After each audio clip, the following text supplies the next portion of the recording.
Good morning, my name is Santa Ono, and thank you to our soloist Daniela Adams, our flag bearer Vincent Coleman, and the CCM Brass Quintet.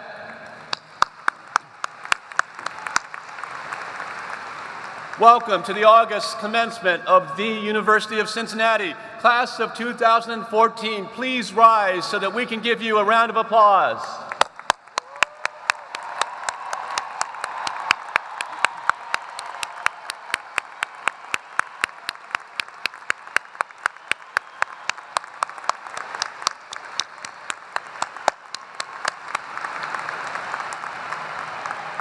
Please stay standing. Keep standing. Graduate, while you're still standing, for all of the love and support your parents, grandparents, siblings, and loved ones have given you as you work towards this very day, this milestone, please join me in giving them a big thank you.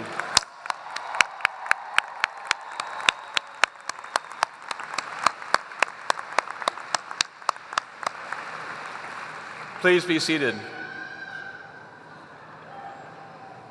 Today is the most joyful day of our academic year.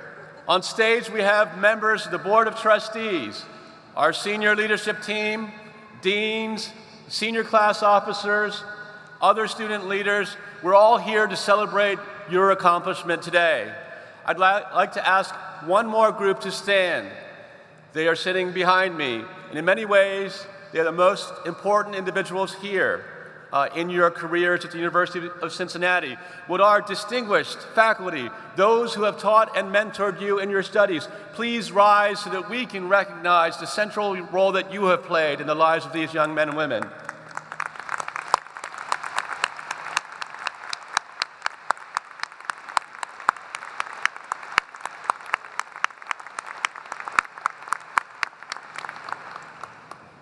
I encourage all of our graduates, parents and friends, to take an active part in our celebration by joining in our live Twitter feed during and after today's ceremony using the hashtag, as you can see up there on the screens, hashtag UCGrad14. Our screens will carry these messages during portions of our event this morning. And in some cases, people even attach pictures of your kids growing up. All told, today's graduating class is over 2,000 strong, with 245 associate degrees, 747 bachelor's degrees, 939 master's degrees, and 134 doctoral degrees, the highest degree that we confer at this university. Let's give them a round of applause.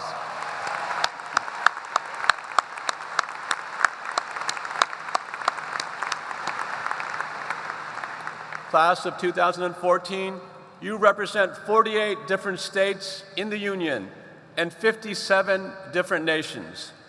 The oldest graduate today is a PhD graduate who is 70 years of age. Let's hear it from him.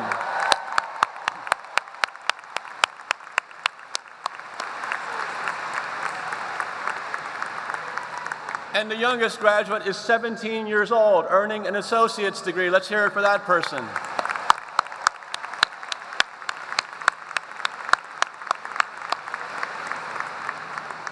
Partially because of the large number of master's and doctoral degrees, your average age in this ceremony is a little bit older than a typical graduation ceremony. It's 29.4 years old.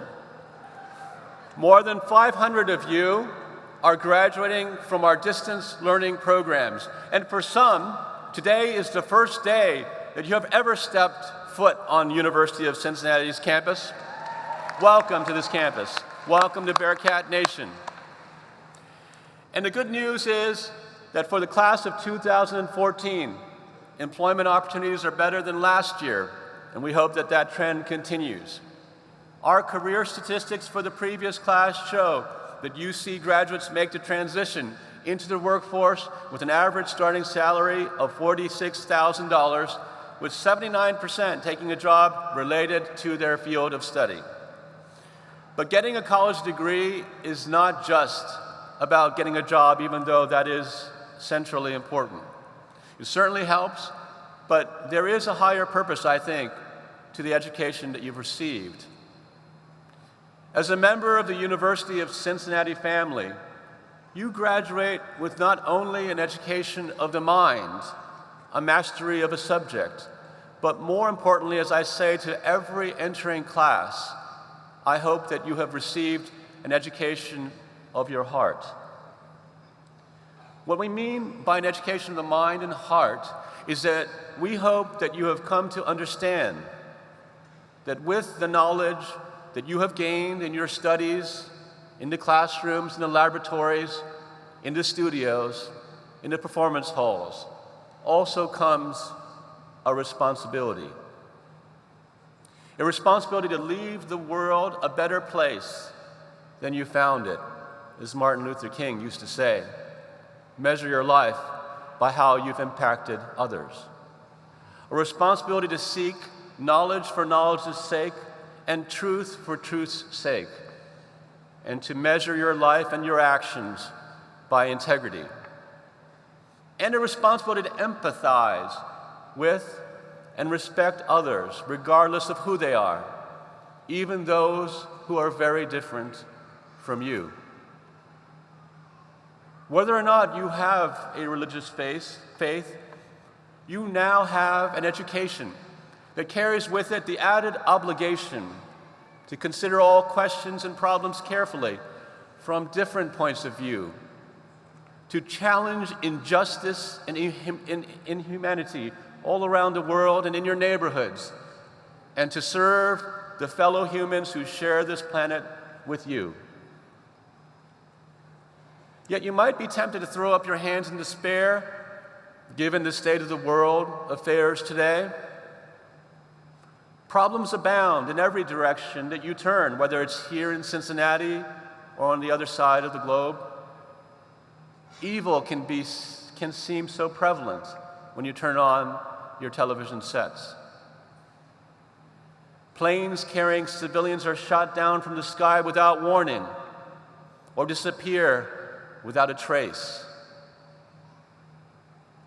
13 years ago, many of you had barely reached the age of 10 or older when you watched, horrified, and mourned along with our entire nation as a terrorist attack changed the world forever on September 11th, 2001. I'll never forget that day. I was in London, England at the time, and everybody stopped what they were doing, horrified with what happened in New York and Washington, D.C. Lately, it seems like hatred is manifesting itself more and more with unspeakable ferocity among differing factions. Wars wreak devastation in so many places. It's hard to keep count. Among them, Afghanistan, Iraq, Syria, northern Mali, the Central African Republic, South Sudan, and Nigeria, not to mention violent disputes in eastern Ukraine, Israel, and the Gaza Strip. With so much bad news spreading around the globe, how can you keep from feeling overwhelmed, powerless, throwing your hands up? How can you keep evil from overcoming the good that the world has to offer, that you have to offer as a generation? Well, let me say this. Your generation isn't the first to face these sorts of questions, these sorts of challenges, which stand among life's most perplexing and distressing. And it's precisely for that your careers, your lives, your purpose is important. In answer to the worry and uncertainty you may have about the future, as we all do, please know that those who have taught you and supported you to reach this moment have confidence, as I do, optimism that you will indeed face these challenges, learn from them, and indeed transform the world here in Cincinnati and beyond in that unique way that only you, as 21st century leaders, thinkers, doers, servants, and innovators can do. You have that power. Each of you, through your mind and through your heart, holds the power that can never allow evil and adversity to have the final say over good. It's as simple as that. The answer lies in all of you and in all of us. In fact, our capacity to care for others, to help those in need, especially those in need, to speak up and to take action when we see injustice in our neighborhoods or around the world, that is our obligation. I would be dishonest if I told you that what I've asked you to do will be easy. It will not be easy. To paraphrase the best-selling book, The Road Less Traveled, by M. Scott Peck, quote, "Life is complex. Each one of us must make his own path through life. There are no self-help manuals, no Cliff Notes, no formulas, no YouTube videos, no easy answers about how you will serve this world.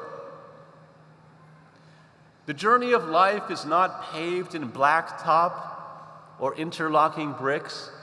It's not brightly lit. In fact, in many cases, you have no idea where you're going. And it certainly has no road signs. It is a rocky path through the wilderness.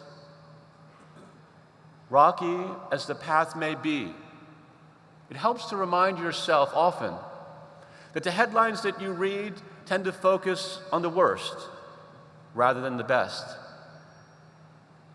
Sometimes the good news is there. You just have to dig deeper to read beyond the first page, beneath the headlines, to find the good news, the hope for the future.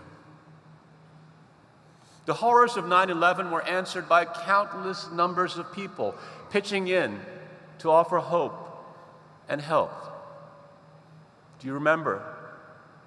Among them were firefighters who responded to Ground Zero, climbing up those stairs in darkness, in smoke, putting their own lives in harm's way because they were good people, fundamentally because they had an education of the heart. There were also kind citizens in other nations across Canada who reached out to thousands of travelers stranded at their airports when hundreds of flights that were in the air were diverted away from New York and Washington, D.C. and Chicago to Montreal and Toronto and Halifax, away from our country to their country. It was not expected. They were just doing the right thing. The ravages of Hurricane Katrina, Superstorm Sandy, the tornadoes of Moore, Oklahoma, hundreds of other deadly twisters and tsunamis in Japan and Indonesia, others that might be approaching Hawaii as we speak. All of these things bring heartbreak, despair, and devastation to your fellow humankind. But they also elicit the best in people. Remember that. You can choose to look the other way or to bring the best from your heart to serve your fellow human being. People pitching in and providing assistance, not worrying about the bottom line, but just doing the right thing. And in the end, those who survive resolve never to forget, never to give up, and always begin anew. It was Irish statesman Edmund Burke who warned of the gravest danger that we face. He cautioned that the only thing necessary for the triumph of evil is for good men like you to do nothing, to look the other way. You won't do that because you're a University of Cincinnati graduate. Think of how our world is transformed when people choose not to remain indifferent. When they choose instead to look into their heart and have the courage to speak up or to step forward when they see injustice around them. Slavery in the United States met with those who refused to abide by it. Abolitionists argued passionately for its end, and courageous people, young and old, of every race, defied laws, flawed laws, to operate an underground railroad. 50 years ago this year, our nation enacted new laws granting basic civil rights to people of color, thanks to brave freedom riders and the nonviolent protests of tens of thousands of people willing to stand together in peaceful but persistent resistance to correct a wrong. Hundreds of organizations, food banks, and pantries fight hunger around the world in this very city that we live, and you can do the same. You can help them. Please do. Where people face life-threatening medical conditions, kind-hearted people literally donate their own blood, their own money, sometimes their own organs to save the lives of complete strangers. This happens just a few blocks from here in the Center for Respite Care, a small house where students, doctors, and citizens give their precious time to care for those who are homeless and ill and who are no longer in our hospitals. They do so because of their heart. In the darkest hours facing family members with terminal illness, there are caring volunteers such as those, professionals, counselors, and hospices to offer solace. And thank God there are such places. Taking an example from this week's headlines right here in Cincinnati, the daily newspaper wrote about 400 volunteers pitched in to help restore an aging recreation center in one of Cincinnati's poorest neighborhoods. 400 people who didn't have to. Similarly, this summer, thousands of people banded together to try to find one of our students, Brogan Deli. It was beautiful. It was a silver lining to a very dark moment for this city and for this university.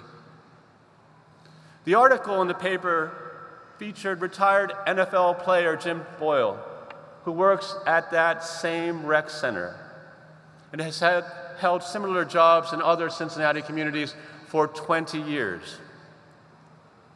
And this is what he said. He said, "This is the place that has the greatest need," he told the reporter. "This is the place that has the greatest need." And an NFL player, he could have chosen to ignore it, to look the other way. He could have chosen a different path, but he felt and he feels passionately that he has a calling to change the lives of kids that he doesn't even know. "It's important to me," he said. "It's simply important to me." This is a man who has listened to his heart, just like I hope you will moving forward. One of our graduates today is a widow who has experienced devastating anguish, but has turned her pain to motivation. Misty Bauer, a graduate from UC Blue Ash, lost her husband, Army Specialist Joseph Bauer, 4 years ago when he was killed by a landmine on duty in Afghanistan. To honor his memory, she decided to pursue her LPN, which she receives today. And even though he's gone, Misty feels Joe's guidance pushing her forward, her memory of him and of the other brave men and women who served this country. And she will begin studies for a bachelor's degree in nursing here on our Uptown campus.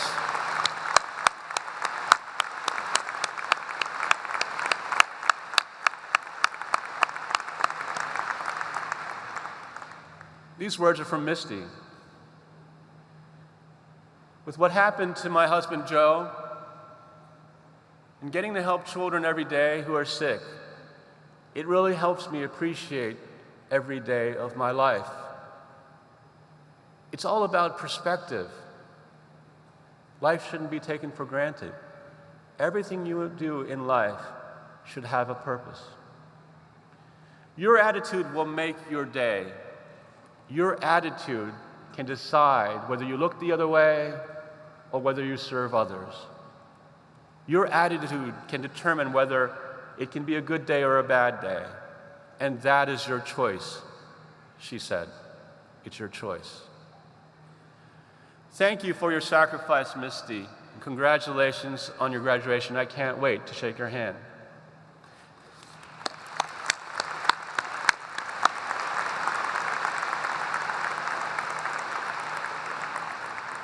Now, graduates, life can and does hold both bad and good. We've talked about that.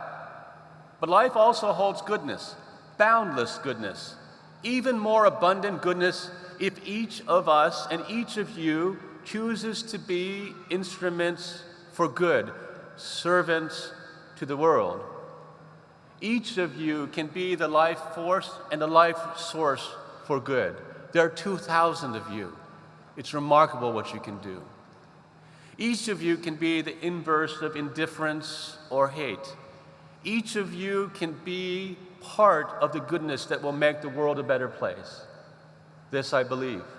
I believe in you. Congratulations on your graduation today. Our Bearcat family wishes you much success as your future unfolds. We wish you a life that fills your heart with the joy that only caring about and helping others can bring. Life and the college degree you have worked hard to complete, whether it's a bachelor's or associate degree, master's or doctorate, is not about filling your wallet with money. It is about filling your heart and making others smile.